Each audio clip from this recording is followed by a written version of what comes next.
All we can do is give him everything he needs to keep doing what he's doing. Even the last few weeks have been crazy, from changing my Instagram bio to Cup driver to walking around the shop, and it's hard for me because, like Ross, I've been a Trackhouse driver for the past few years, but I've always looked up to him. And now to see myself as an even with Ross and Shane, it's just kind of an interesting feeling that I didn't expect to have this soon. So yeah, it's going to be really cool to watch, cars with my name get built, and the hauler with my name on it. Just everything that goes with being a part of this family and being a driver for Trackhouse.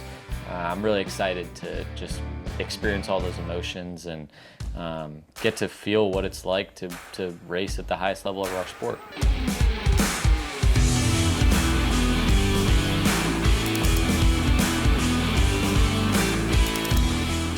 My name is Greg Sorber. I'm the transport driver for the number 88 from Trackhouse Racing, driven by Connor Zilich. Everybody wants to know what we do during the off season. Everybody else always assumes that we have nothing to do. Well, here's what we do. We've been able to procure ourselves a new transporter for the 2026 season. You can come along with me and I'll show you exactly what we have going on.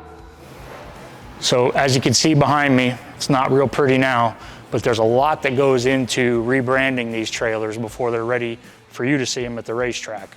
We have a little paint work to do around the rivets and the seams and stuff, but the entire side of the trailer, both sides, front, back, up, down, will be rewrapped for the 2026 season, with Connor coming on board with all his partners, all Trackhouse's partners. So hopefully the next time you see this, it'll be all shiny and new. So here we are in our new transporter. Forgive the mess, but like I said, this is what we do during the off season. We're rebuilding a lot of stuff, but I'll give you a quick once over what the layout is. Starting out here at the back, we have our galley area where guys can come in during any time during the day, grab a quick snack. They have their own personal locker. Coming forward, we have a fire suit cabinet, radio cabinet, and there's a lot of stuff that goes on here during the weekend. A lot of people in and out, got to be super organized. Don't want a lot of people in here not knowing what they're looking for. So we try and compartmentalize everything the same on each truck. So even if it's somebody from another team coming in, they know exactly where to go to find what they're looking for. Try and optimize our practice time and make them as fast as we can.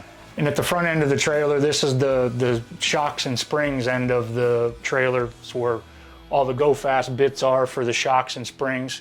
We don't have our machines in here yet, but if you check back in with us here in a few weeks, we'll have a little bit more equipment in here to show. But up front, we have our driver lounge, crew chief lounge, where all the go fast decisions are made.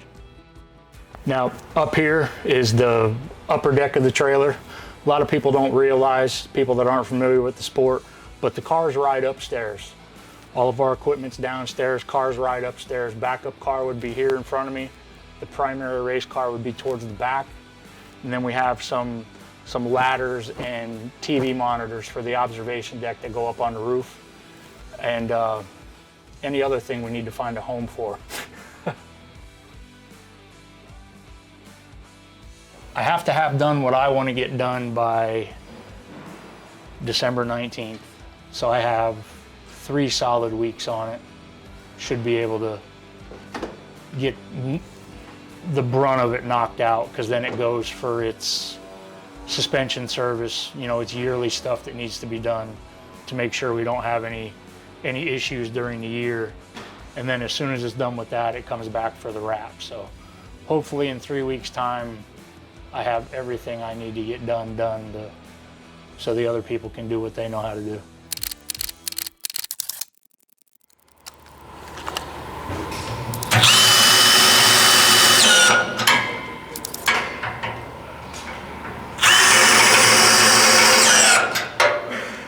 My name is Paul Salerno, and I just handle chassis assembly.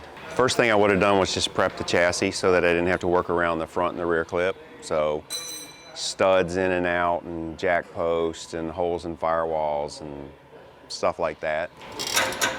Usually if I have brand new pieces, brand new center section and a brand new front and rear clip, it's generally about a 20-hour build, maybe 24, depending on if I have to build fuel tubes or stuff like that, or if we already have them. Well, where the front and the rear clips bolt up, you have to tap out the stud locations and install the studs and the dowel pins. If it was a new chassis, you'd drill the holes in the firewall. Jack posts, we seal the floor up around the bottom.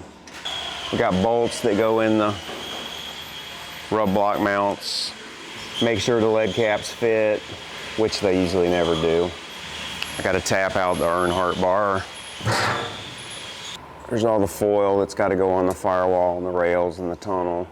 Normally we would either make a fuel tube, or if we've already got them in stock, we'll just have to bolt them in.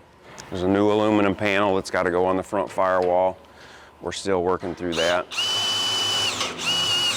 Jared or Brian, can you help me put this thing on? Ready? Yep.